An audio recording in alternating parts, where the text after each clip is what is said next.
Assalamualaikum warahmatullahi wabarakatuh. Halo anak-anak, gimana kabarnya hari ini? Sehat semuanya? Alhamdulillah. Anak-anak, pada video pertemuan kali ini kita akan membahas materi selanjutnya, yakni mengenai tentang berzikir dan berdoa setelah salat. Anak-anak, apakah kalian ingin mengetahui isi dari bab ini? Penasaran kan? Oke, simak video selengkapnya. Pernahkah kalian mendengar orang tua atau guru kalian mengajarkan tentang doa-doa tertentu setelah sholat? Ya, berzikir berarti mengingat, dan berdoa berarti mengajak, memanggil, meminta tolong, atau memohon sesuatu. Perbedaan zikir dengan doa, perbedaannya hampir tidak ada, baik ditinjau dari segi orang yang melakukannya, bacaan-bacaan, hingga waktu pelaksanaannya. Perbedaan hanya terdapat pada berbagai perbuatan nyata yang menjadi sebab terjadinya peristiwa berzikir. Sebelum ke pembahasan selanjutnya, silahkan yang rame diam dulu ya. Oke, selanjutnya pengertian umum dari berzikir. Berzikir merupakan ibadah yang dilakukan secara berjamaah atau sendirian dengan membaca bacaan-bacaan atau melakukan perbuatan-perbuatan tertentu yang disertai penghayatan hati dengan tujuan untuk mengingat Allah di setiap waktu dan tempat.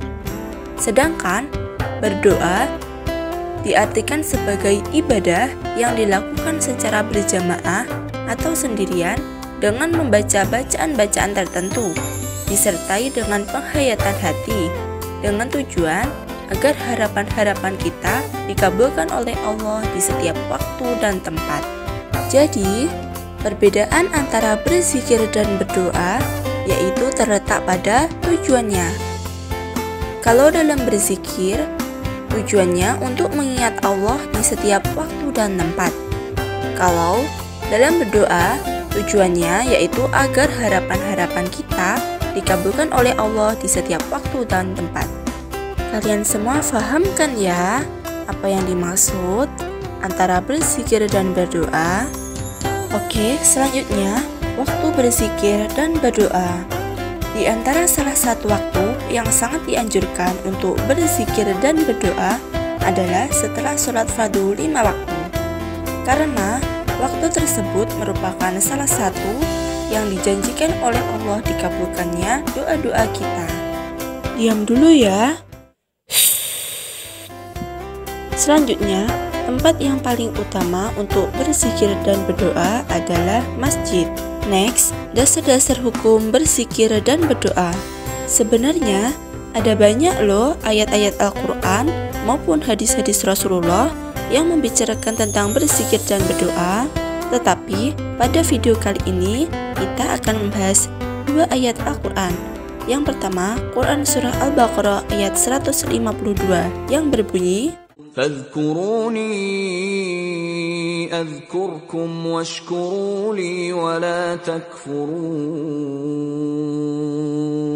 Dan yang kedua, Quran Surah Al-Baqarah ayat 186 yang berbunyi, وإذا سألك عبادي عني فإني قريب أجيب دعوة الداع إذا دعان فليستجيبوا لي وليؤمنوا بي لعلهم يرشدون. Setelah kita mendengarkan ayat-ayat Al-Quran tersebut, apa yang dapat kita simpulkan dari dasar-dasar hukum yang telah kita pelajari? Ya, berzikir dan berdoa termasuk salah satu perintah Allah kepada setiap manusia. Allah memberikan jaminan kepada kita yang selalu berzikir dan berdoa akan selalu diingat dan dikabulkan permohonannya. Ibadah berzikir memiliki keutamaan lebih dibandingkan dengan bersedekah emas berlian dan berjihad di jalan Allah. Berzikir dan berdoa setelah sholat fardu 5 waktu dan tengah malam merupakan 2 waktu lebih utama dibandingkan dengan waktu-waktu yang lainnya. Selanjutnya, tentang bacaan zikir dan doa setelah sholat fardu. Apakah kita pernah menjumpai bacaan-bacaan zikir dan doa setelah sholat fardu berbeda antara satu masjid dengan masjid lainnya? Ya, banyak sekali tentang bacaan-bacaan zikir dan doa yang terdapat dalam Al-Quran dan hadis Nabi. Para ulama berupaya untuk menghimpun bacaan-bacaan sehingga memudahkan bagi umat Islam. Masing-masing memiliki pilihan tentang bacaan-bacaan yang harus dibaca setelah sholat fardu 5 waktu. Untuk mengetahui lebih jelasnya, silahkan kalian membuka buku paket fikih halaman 120 sampai 127. Baca dan pelajari dengan seksama ya. Sekarang saya mau bertanya kepada kalian, bolehkah berzikir dan berdoa dengan menggunakan bahasa yang kita gunakan? Ya, kita pasti tahu bahwa lebih banyak umat Islam yang tidak mampu memahami dan mengartikan bacaan-bacaan zikir dan doa berbahasa Arab. Oleh karena itu, diperbolehkan berdoa menggunakan bahasa selain bahasa Arab, dengan syarat bacaan-bacaannya tidak bertentangan dengan zikir dan doa berbahasa Arab sesuai dengan contoh Al-Quran dan hadis Nabi. Berzikir dan berdoa bagi umat Islam adalah kewajiban tanpa harus menunggu bisa berbahasa Arab terlebih dahulu. Pembahasan selanjutnya yakni tentang tata cara berzikir dan berdoa. Pernahkah kita mengalami berdoa secara bersama-sama dan sendirian setelah sholat fardu 5 waktu? Ya, setelah melakukan sholat fardu 5 waktu, imam bersama makmum dapat melakukan zikir secara bersama-sama. Makmum yang hendak melaksanakan zikir dan berdoa secara sendirian juga diperbolehkan. Zikir bersama-sama atau sendirian mempertimbangkan adat yang berlaku di kalangan para makmum yang mengikuti salat berjamaah di masjid atau tempat-tempat sholat lainnya. Tata cara zikir berjamaah dengan tata cara zikir sendirian ada persamaan dan perbedaannya loh. Persamaannya, yang pertama, sama-sama harus berzikir dalam kondisi yang suci. Yang kedua, untuk para makmum dianjurkan untuk menghadap kiblat. Yang ketiga, sama-sama menghadirkan hati dan pikiran tentang apa yang dibaca. Perbedaannya, tata cara zikir berjamaah yakni bersuara keras namun tidak berlebihan.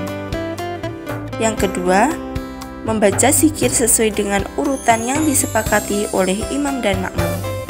Sedangkan dalam zikir sendirian, tata caranya yaitu bersuara lirih dalam ketawaduan kepada Allah. Yang kedua, membaca bacaan zikir berdasarkan himpunan dari para ulama atau pilihannya masing-masing. Sebelum lanjut ke pembahasan berikutnya, tolong yang bicara diam dulu ya. Oke, kita lanjut ya.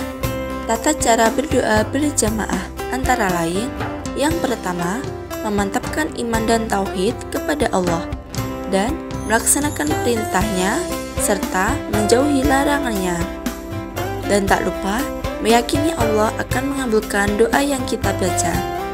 Yang kedua, tidak tergesa-gesa mengharap dikabulkan. Yang ketiga, imam memulai pembacaan doa dengan mengucapkan hamdalah. Yang keempat, membaca doa sholawat dan salam kepada Rasulullah SAW. Yang kelima, membaca doa. Yang keenam, mengakhiri doa dengan membaca sholawat lagi. Yang terakhir, imam dan makmum mengusapkan kedua telapak tangannya ke wajah masing-masing. Sedangkan tata cara berdoa sendirian sama seperti yang dibaca oleh imam dalam doa berjamaah. Tetapi yang membedakan hanyalah isi dari doa yang kita baca. Dalam doa sendirian, kita bisa membaca doa sesuai keinginan masing-masing. Jadi, bagaimana kesimpulannya? Perbedaan hanya terletak pada suara yang muncul dari bacaan-bacaan berzikir dan berdoa. Suara dalam zikir dan doa bersama boleh dikeraskan dengan syarat tidak mengganggu kekhusyuan orang lain yang beribadah di masjid. Sedangkan suara dalam zikir sendirian harus diperankan. Imam dan makmum dalam zikir berjamaah bersama-sama membaca zikir. Sedangkan dalam berdoa penutup zikir hanya imam yang bersuara. Sedangkan makmum secara bersama-sama menjawab dengan amin amin ya robbal alamin. Kita masuk pada pembahasan yang terakhir, yakni tentang hikmah berzikir dan berdoa. Apa saja hikmah berzikir dan berdoa? Ya, yang pertama, orang yang tekun dan khusyuk berzikir dan berdoa kepada Allah akan mendapatkan ketenangan dan ketentraman hatinya. Yang kedua, orang yang tekun dan khusyuk berzikir dan berdoa kepada Allah akan menjadikan rezeki yang diperolehnya menjadi berkah serta kehidupannya menjadi lebih nyaman. Yang terakhir, mengajarkan sikap optimis. Setelah kalian melihat video ini, apakah kalian sudah paham tentang materi pada bab 5 ini?